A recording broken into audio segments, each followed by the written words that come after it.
welcome to my gathering basket. My name is Danelle.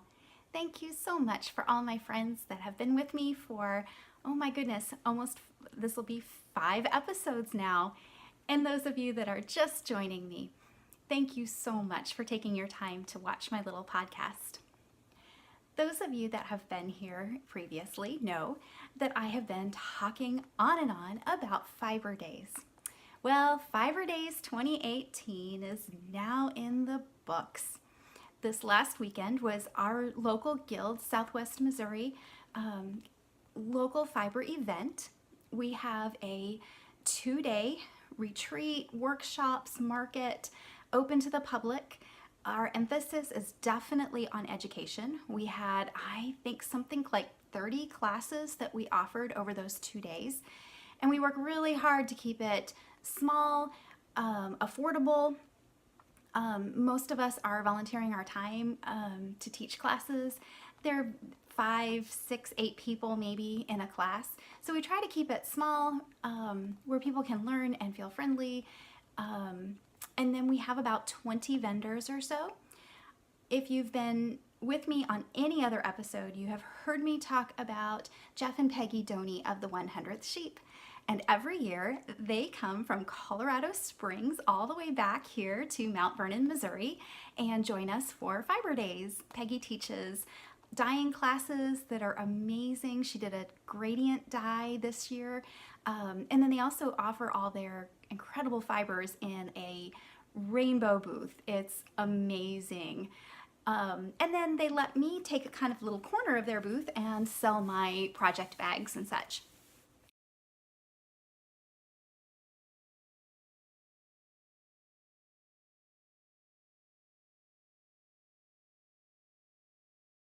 So if nothing else, it's a wonderful time to visit with people. It's not such a huge event that you don't know. I know pretty much all the other vendors and most of the attendees. We always have some new people that join us, and it's wonderful to see people that are just learning about the fiber arts. And what a great opportunity to take a small class on learning how to spin or learning to knit, or we had an incredible basket weaving set of classes this year. Just all sorts of different activities. It's a wonderful, amazing, friendly, exhausting event. So I still feel like I'm very much in recovery mode. And I'm not going to show you everything today that I got, but I'll show you a few things, and then we'll just kind of piece things out in further episodes as well.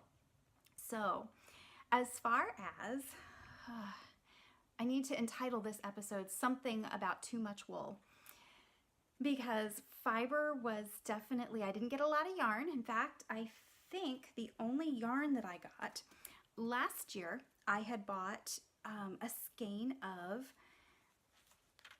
and I believe I have mentioned, I know I have mentioned Prairie's Edge, Kathleen.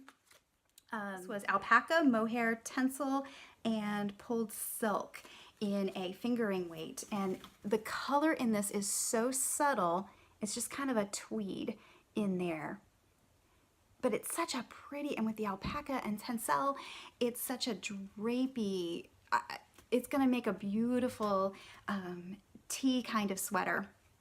And I thought that I had bought enough last year.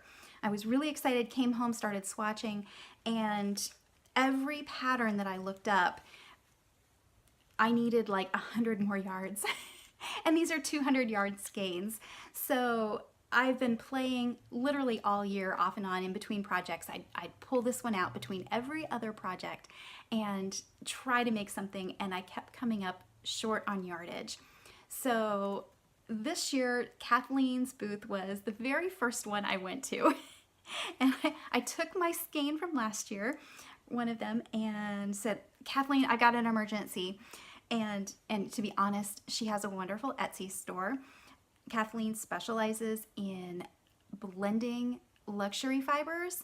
So all of her fibers have several different types of fibers in them, all of her yarns and rovings. She just does an incredible job with luxury fibers. So every year I have to get something from her. And so I should have contacted her through her Etsy store or just messaged her and said, SOS, do you have another skein of this? But I kept thinking I would find something that would work. Well, finally this year I went up and said, okay, help, I need another skein by any chance. Do you have another skein of this? Or do you have something that would coordinate? So we walked around her booth for about 2 seconds before I spotted this.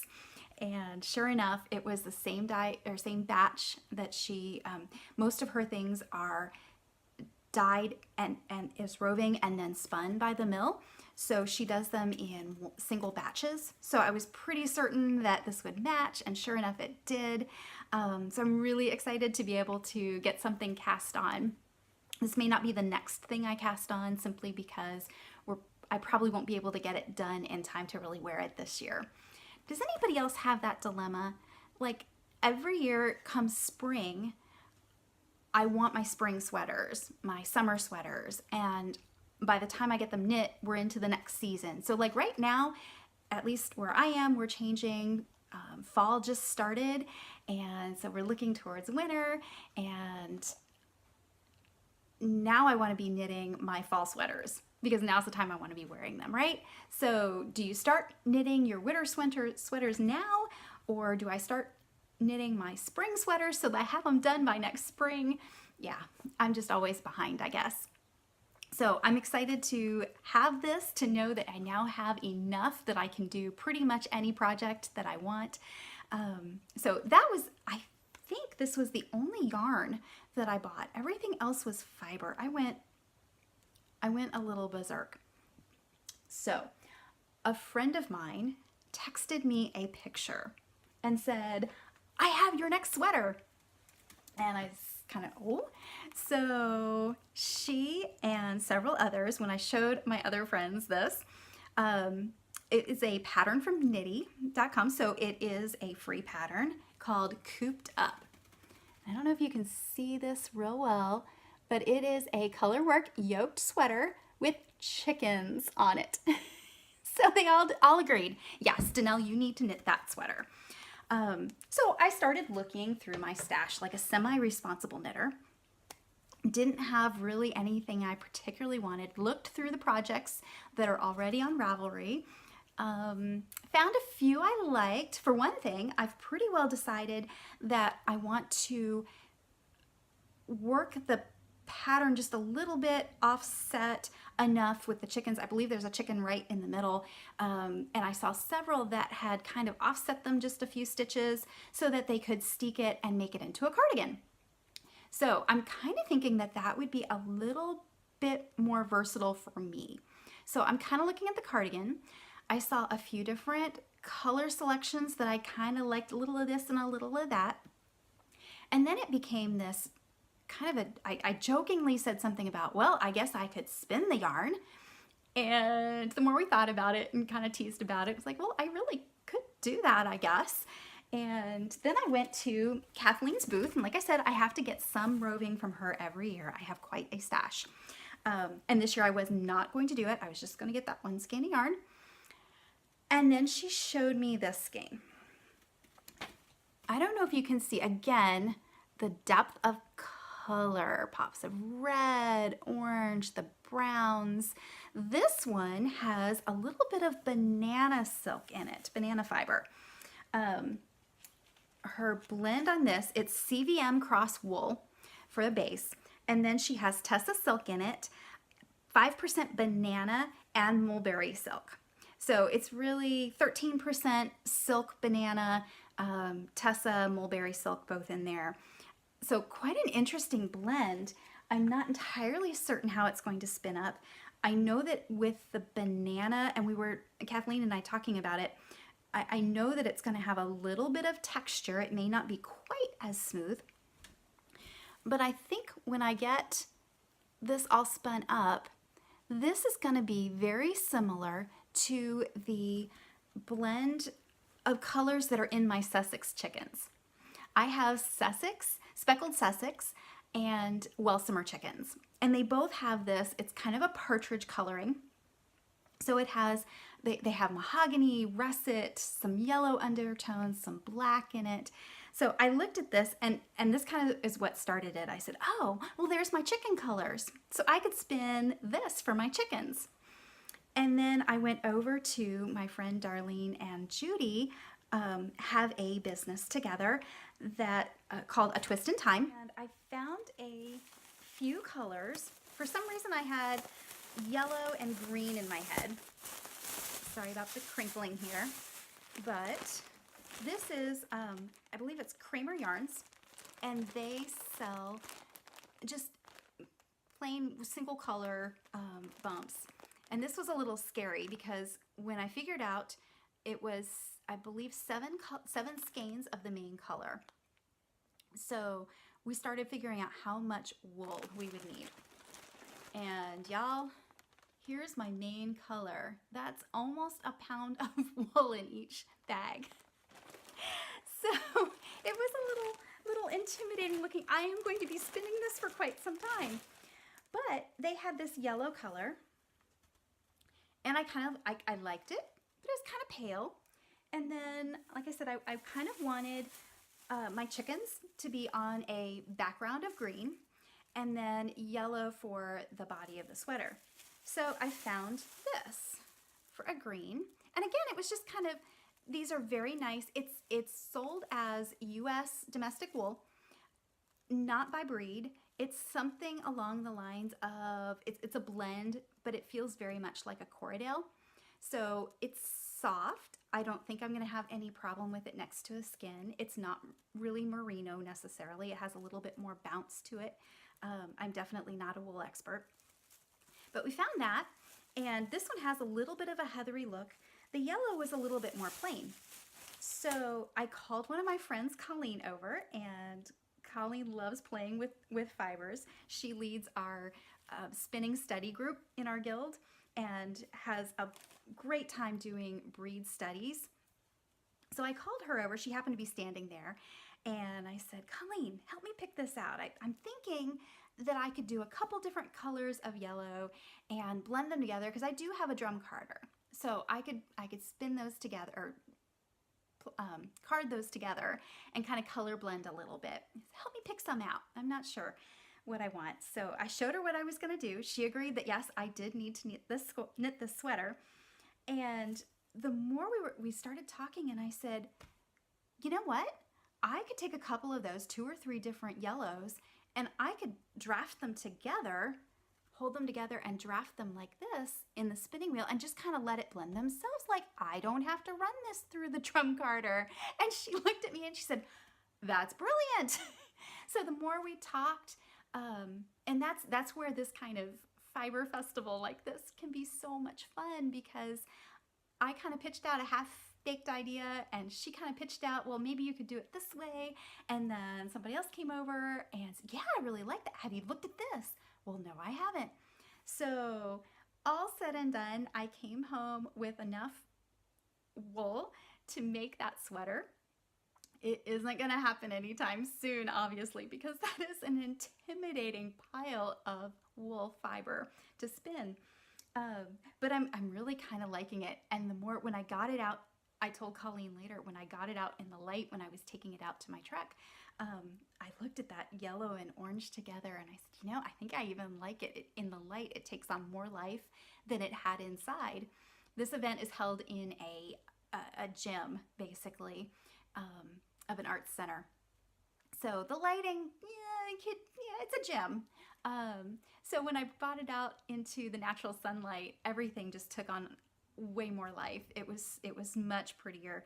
And the more I look at it, even here, I can see where it's not a flat color. They actually have, it looks like it has been color blended when they made it into the roving. So that is going to be another long-term project. I seem to collect those, and I'm really looking forward to it.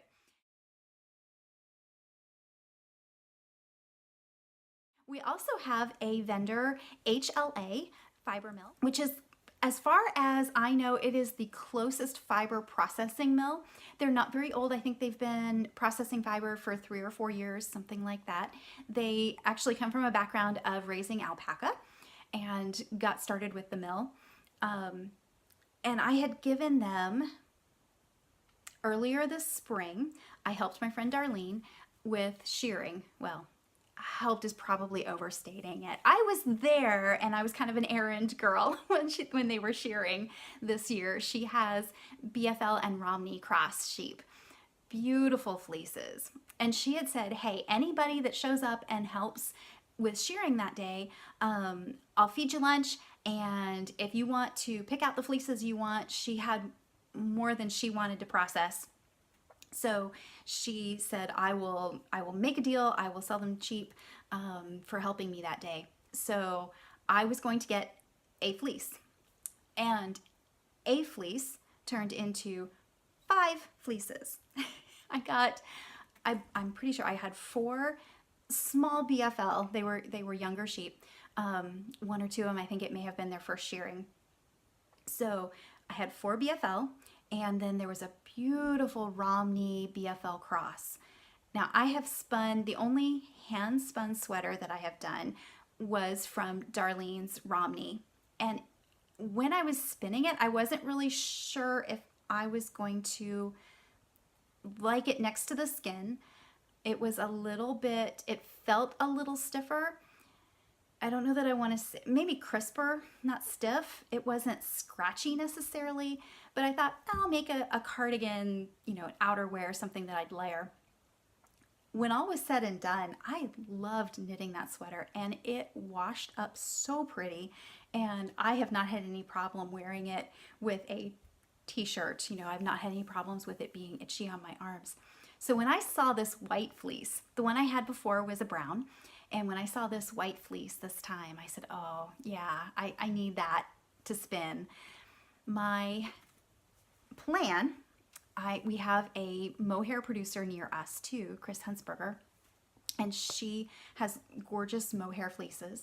So my plan had been to get some Missouri mohair, Missouri wool from Darlene, and then I was going to have HLA. They're actually just across the border in Kansas, I believe.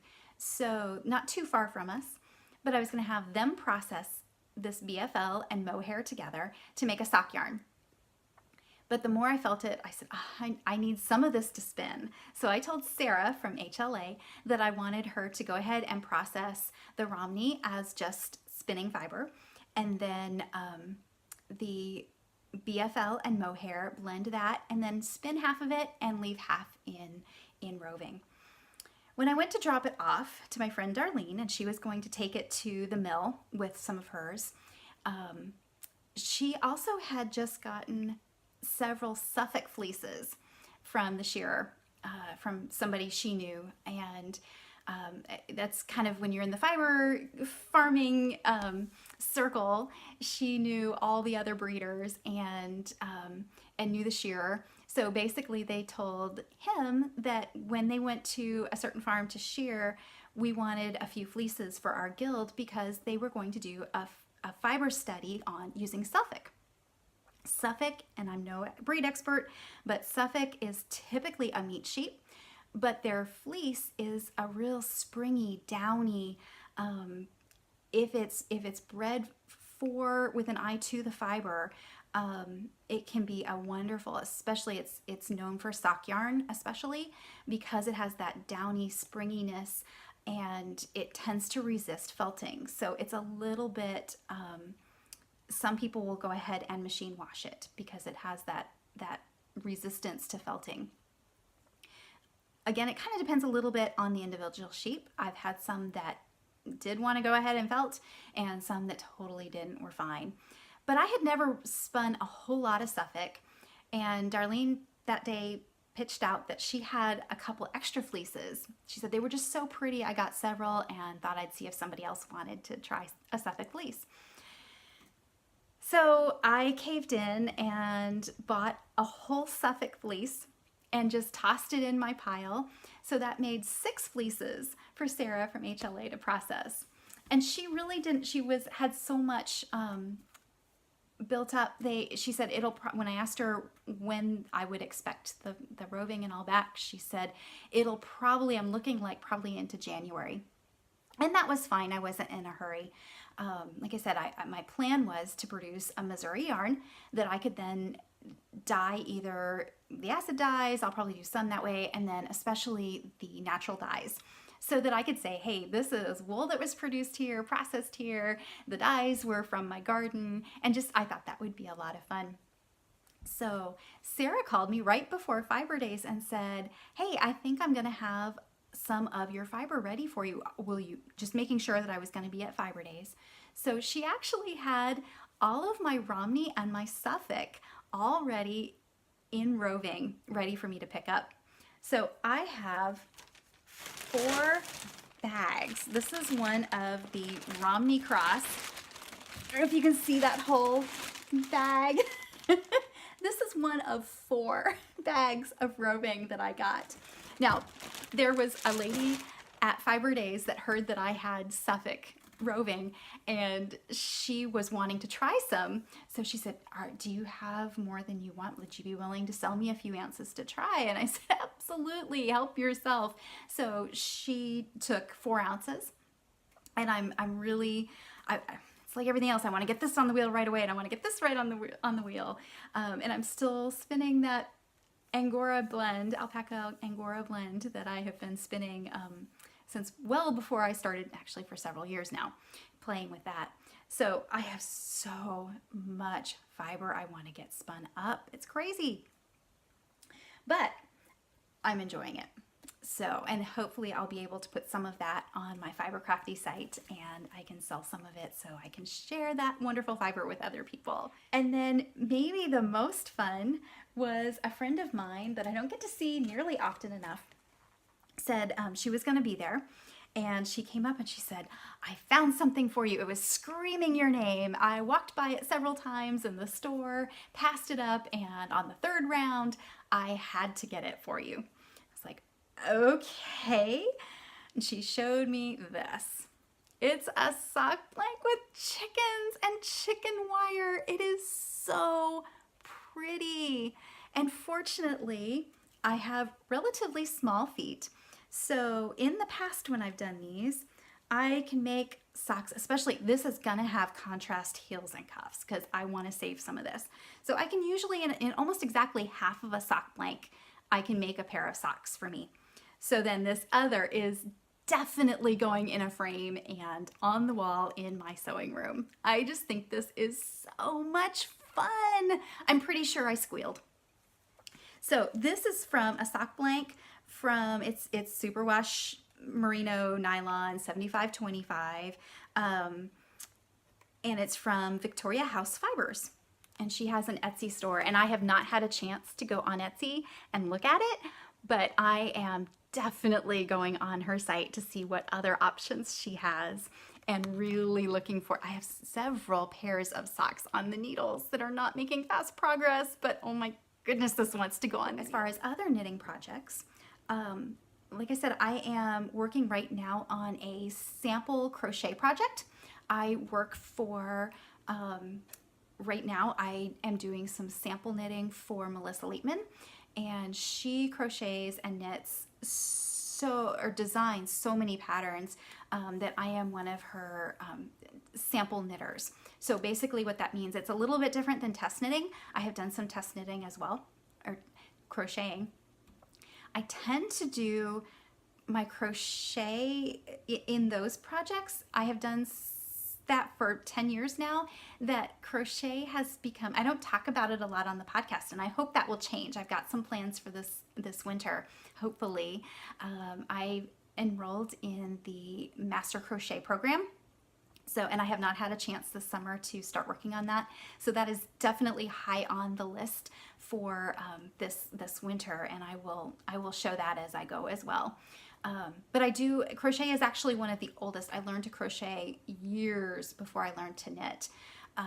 So I actually, in my circles here locally, I'm known as the crocheter much more than the knitter.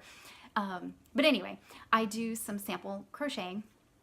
And the thing with that is I don't keep the garment. So I get the yarn, I get the pattern, and I kind of test the pattern, find mistakes, check all the math, that kind of thing. It's not really, I'm not a tech editor, but I kind of do all of that, and then make the garment or accessory or whatever, and then I send that into whoever's magazine, the designer, whoever, and then that is what's used for the picture, for the pattern. So it's a little bit different than test crocheting, and I definitely have a tight, like I've got 2.5 weeks to turn around this crocheted sweater. I don't have permission from the designer in this case to show you. If I get that, I will show you the garment, or maybe when it's published. So that has been, when I'm working on a tight deadline like that, it tends to, all of my other stuff kind of slips away a little bit. So my productivity on my own projects has been a little bit low. But to go along with the pumpkin, and oh, you guys, thank you so much for all the comments about those of you that have made pumpkins this week. I've enjoyed, and if you do make some, I would love it if you would tag me, or let's see, I think several people have used hashtag my gathering basket, or my gathering podcast, my gathering basket podcast on Instagram. I'd love to see your pumpkins. So this week, for some reason I saw, it was probably on Instagram because everything is, I saw some knitted acorns. So I had to knit a hand spun acorn. I just think this is the cutest thing. Look at that little cap. Isn't that fun? And just took little bits. This is actually that Romney that I was talking about that I spun to make a sweater with. So the Romney itself has quite a bit of texture to it. And then this, I honestly, it was a scrap of, I believe it was a sample that I got, like one of those little 6-inch samples of fiber that I got probably at the Plyaway conference. And so I just had this little tiny gumball of this yarn. And so when I got the pattern, which is a free pattern on Ravelry, this is called the Acorn Pincushion. There's the pattern. And like I said, it's a free one. The designer is Amanda Berry, and very simple, very easy to make, well-written instructions. Did not take long at all to make, and just little scraps. It actually calls, I believe, for a DK weight. I have no idea. This is closer to fingering or sport, and this is kind of a DK worsted. I literally grabbed, I don't even remember what size needles, it was whatever I had at Fiber Days, and while I was sitting in the booth, I worked on this. But I just think that is the most adorable little pine cone. I love that pattern. There are several on Ravelry, and a lot of them, they bigger, smaller, a little bit different. I just happened to pick this one, and I'm very pleased with it. I really like how it turned out. I want a basket full of these. I'm really liking it. And I love the fact that it was a way to use up just little bits of hand spun, because we all have those little sample skeins or little leftovers. And if you've put all of the work, let alone the money, into the fiber, and you kind of, and then the work spinning it, you kind of want to use it all. I don't want to waste it. So if you can see up in my jar up there, I have some little bits and bobs of leftover yarn. Some of those are hand spun, some aren't. But just what a fun way to use up. That used almost the whole little gumball that I had of this fiber. And so yeah, definitely want to make some more of those. And if you are interested in making some this fall, there's definitely still plenty of fall left. You can easily, I made, oh goodness, did it take me an hour and a half maybe-ish, something like that to make it. Just stuffed it. It is knitted flat and then seamed up here, and then that's just a little bit of an I-cord that's sewn on. So no trouble to finish, very simple. And on the Ravelry page, they had all sorts of different, if you look at it this way, it almost looks like candy corn. But so there you go. You can have a pumpkin that becomes an apple, like I said last week, or you can have an acorn that becomes candy corn. The funny thing was, people had projects of these in all different colors. Like they all did the darker cap, acorn cap, and then all sorts of different color seed pod. So I'm yeah, I want to do several more of these and have like a little table centerpiece with them.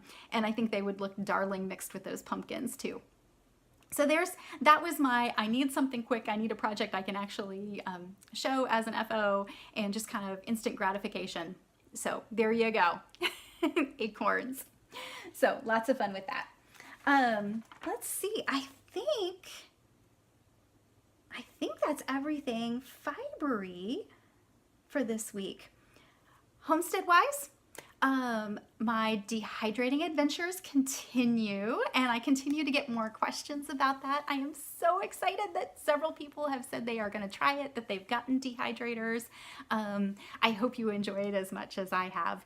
So I had mentioned last time that I had dehydrated some peppers, onions, and tomatoes, and I was going to use those for tomato sauce. So just to see, before I did a whole bunch, I wanted to make sure that I actually liked what I was making. So last week I made up a batch of spaghetti sauce using pretty much all dehydrated stuff. I would love to say I'll link to the recipe, but honestly, I didn't have a recipe. I just kind of winged it. This time, because I had the whole vegetables dehydrated, I did put them in a coffee grinder that I keep just for dehydrated to make powder.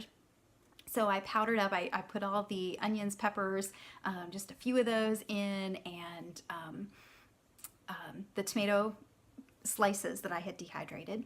So put those in. Actually, I say I used a coffee grinder this time because I was doing more at a time. I used the blender and it worked great. So just put them all in the blender and made them into powder. That way you didn't have like pieces of skin, that kind of thing, from the tomatoes and peppers. And then just I literally boiled water in my tea kettle and had this mixture, and I just poured in some water and stirred, let it sit for a while, decided how thick I wanted it. Literally, like, you could make pizza sauce a little thicker, tomato paste, or tomato sauce, or even like all the way up to basically juice, just by adding more or less water. So amazingly simple. It actually tasted good. I added, like I said, the onions, peppers, tomatoes. I sweetened it with a little bit of honey and put in some pepper and a little bit of Italian seasoning. So just kind of to taste, and it didn't take any time at all. I wasn't cooking it down. I literally took as long as pressing the blender button and letting the water come to a boil. And then you let the whole thing sit for 15, 20 minutes, something like that. It took less time to get the sauce together than it did for me to cook the noodles to make spaghetti. And the taste, you could not tell that it was not fresh tomato sauce. So I was very pleased with that.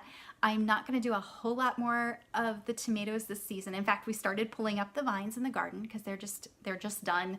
The flavor was not fantastic at that point. The vines were just starting to die back, so they didn't have the best flavor. So we've started to clean off the garden, and I probably won't do any more this year, but knowing that it does work, I plan on doing more next year. So my upgrade to that, if you want to call it that, was powdering is not hard. Making your vegetable powders is not at all hard. It is a little bit messy. And just because it powders so fine, if you've got the vegetables dry enough, it really just makes this cloud. So it's a little bit like pouring, if you do like a Kool-Aid or something like that, a powdered drink mix. You know how when you pour it and it kind of puffs up and you kind of smell the powder, and it's just kind of, it can get kind of messy. So I thought, well, I'm going to try, and I think I talked about this last time. I tried going ahead and making the sauce on the stovetop, just kind of cooking down the tomatoes a little bit till they're soft, and I threw in some peppers and onions and pretty much everything except for any of the herbs and spices. So I didn't put in like the Italian seasoning or oregano, thyme. I grow all of that. I've dried a lot of it. What I have found, and I've heard varying opinions, but what I have found is if I put in those herbs before I can my sauce or dehydrate them, the herbs can get a little strong. So I have just always made my sauce, canned it, whatever, froze it, without any of the herbs in it. And then it's just an easy, when you go to make it, you toss in a pinch of this or pinch of that, whatever kind of herbs that you like, whether it's oregano, thyme, basil, whatever of those herbs you want. So I made a batch, a pan full of sauce on the stovetop, and then there are, I should have brought some to show you. Every kind of dehydrator has trays. They call them like fruit leather trays. And they're basically like a plastic or a silicone liner that goes on your dehydrator trays. And like I said, every one is a little bit, like you want to buy the tray that goes with your dehydrator because you want it to fit correctly. And it would fit somewhere around 1.5 cups to 2 cups of puree, whether it's like to make a fruit leather, we would make applesauce. When I was a kid, that's what we had for fruit roll-ups. Mom would make applesauce, or she'd mix in like strawberries and applesauce, or combinations of fruits, and you just make a sauce, put it on these trays, and then dehydrate it, and then you end up with this. It looks like leather when you pull it off. So I made tomato sauce leather. And this little bag, again, I'm sorry for the glare, but I don't want to take it out because we are awful humid here in Missouri.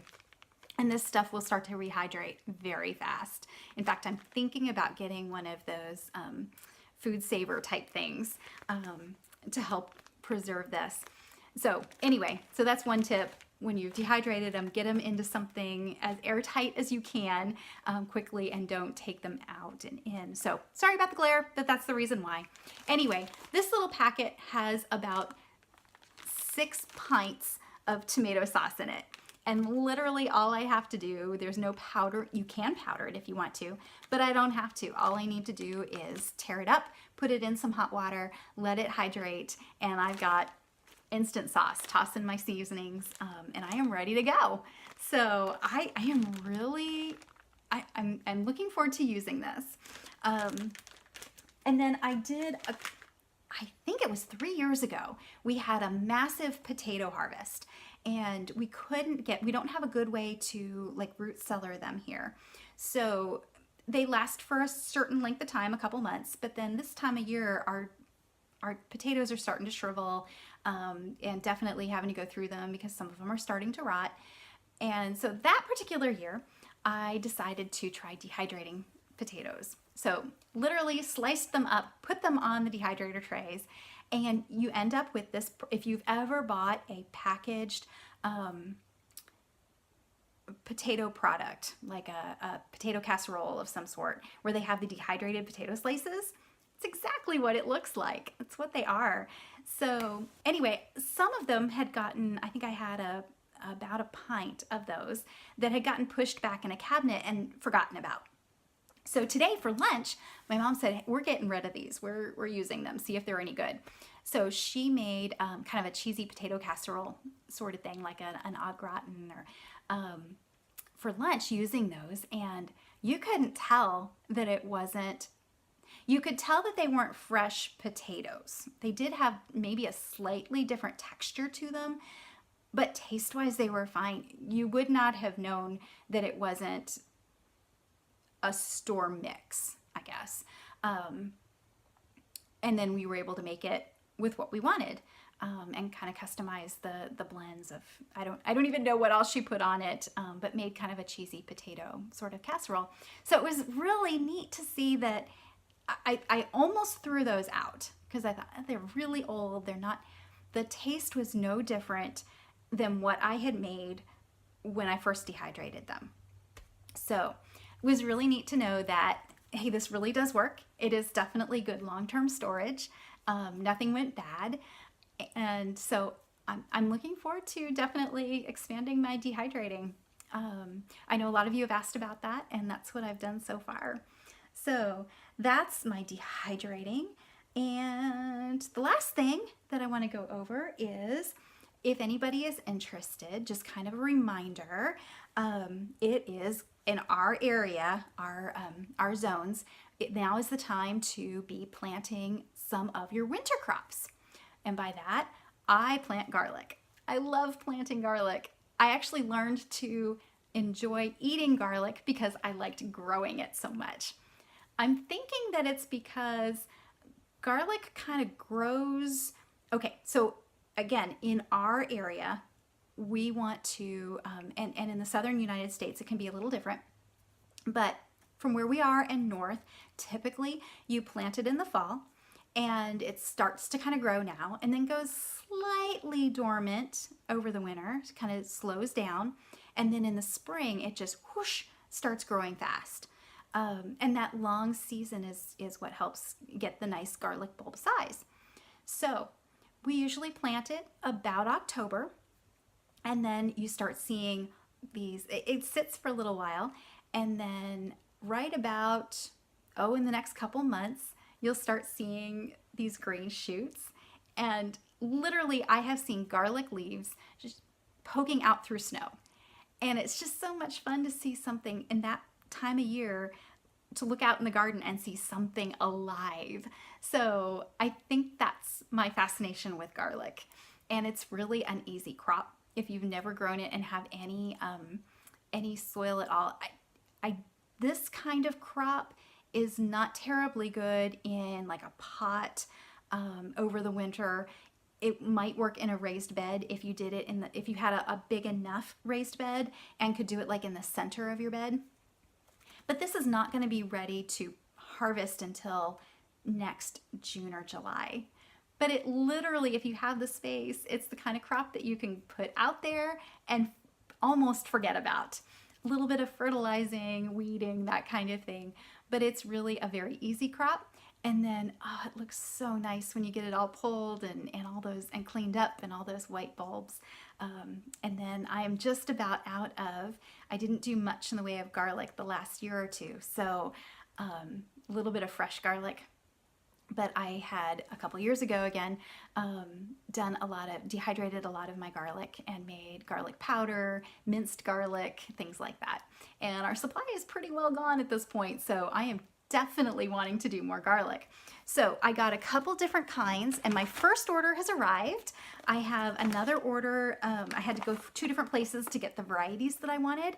And it is the kind of thing that if you want a specific variety, you have to order early, or they sell out quickly. So I did actually place this order probably 6 weeks ago, and it's now starting to come. I ordered music. Is I think how you pronounce it, just music. And this came from Peaceful Valley. I got a pound of it, and this is a new variety for me, but those head sizes, the bulbs are huge. And they're a slightly purple cast. I don't know if you can see that under those wrappers. This one is a hardneck. Hardneck is typically very large cloves, and just looking at it, I know it's going to have some nice cloves. Usually has a single row of cloves, and they're a nice large size, easy to peel. Not the best keepers in the world, so it's not typically the kind you make like garlic braids. So I'll have more soft-necked garlic, and those are the longer keepers, smaller cloves. And I'm hoping to be able to make some braids next year. So a pound of these, 1, 2, 3, 4, 5, 6, a pound is 6 of these. And then to plant them, I will just go ahead, like you were gonna cook them, I'll peel them, the outer wrapper, so I have the cloves in the little individual wrappers inside. Let's see if I can real quick, because I know we're going long here. So I'll just crack them open like that, take each of these, and this is what I'll plant, like that. So just poke a hole in the ground about, maybe 4 or 5 inches at the most, because this is a big clove. So that's what will go in the ground. Oh, it smells so good. So that's my hardneck garlic. And then I have never grown elephant garlic. Elephant garlic is not actually a true garlic. It's in the leek family. But look at that monster. And each head, this is, I believe, 4 cloves. So a pound was 1 head and another 4 cloves, I believe. That is what will go in the ground. So if I can get out of frame again for a minute. Here's the elephant garlic. Here's the hardneck garlic. See why it's called elephant? So elephant garlic is known as, if you haven't cooked with it, it's usually a pretty mild, like I said, in the leek family. So it's a very mild, oniony, garlicky taste, but just gorgeous big heads. So much fun to grow. This is my first time growing it, but talking to other people, I thought, yeah, this year I need to try some elephant garlic. So I'm going out on a limb and I'm actually planting 3.5 pounds of garlic this year. So hopefully I will have a good garlic season and I'll be able to replenish my pantry supply of garlic for next year. So if you're at all interested in trying garlic, definitely, if you're in our hardiness zone, definitely want to go ahead and get that ordered. I believe I talked about Baker Creek Seed, which is in Mansfield, Missouri. They carry a lot of really good garlic. They didn't have the kinds I was looking for this year, but they're a good source. Peaceful Valley is where I got these. I'll put the link below to their site. They were running very short. In fact, they did have I couldn't get my soft neck from them because they had a crop failure on the soft neck this year. It's agriculture. It's not a guarantee. So I actually got a call from them saying, we're really sorry, but the soft neck did not, it was infected with a nematode this year, and they did not want to take any chances on sending that out. Very much respect that. I was happy to change to a different kind, but I did have to go to another place to get some more soft neck. So I'll show you those when they come. I'm excited. I don't know who else gets giggly about garlic, but yeah, I do. When it came, I was so excited to rip into the package and take a look at it. And I'll be getting a couple more pounds coming here and hopefully in the next week or two. And in the next 2 to 3 weeks, I should be able to work the garden and be able to get my garlic planted. So there you go. I'm also working on getting my bulb order in for things like daffodils, tulips. All of that will need to be planted in the next month or so. Let it get just a little bit colder before I put those out because I don't want them to start growing this fall. But they'll have a long dormant period in cold and be ready to pop up in the spring. So it's kind of crazy to think we've got a plan for fall, for spring color all the way in October. But I'm busily looking through catalogs and trying to make up my mind on between hundreds of varieties of tulips, deciding what color I want. I don't have a lot of space for them, but some of those spring flowers, things like crocus and the alliums, all of those are wonderful spring sources of nectar pollen for bees and other pollinators. So definitely want to add some of those to my garden and get those going for spring. So I think that gets you caught up with the last couple weeks in my life. Again, the gathering basket just somehow or other filled up. So thank you so much for sticking with me. Thank you for letting me blabber on about all this stuff that I am excited about. And I hope it infects you just a little bit. So I will see you in a couple weeks. This may take me a couple days to get uploaded just because of my work schedule, so I may be a little bit off, but I hope to see you again in a couple weeks. Until I see you next week, I hope your basket is full of blessings. Bye.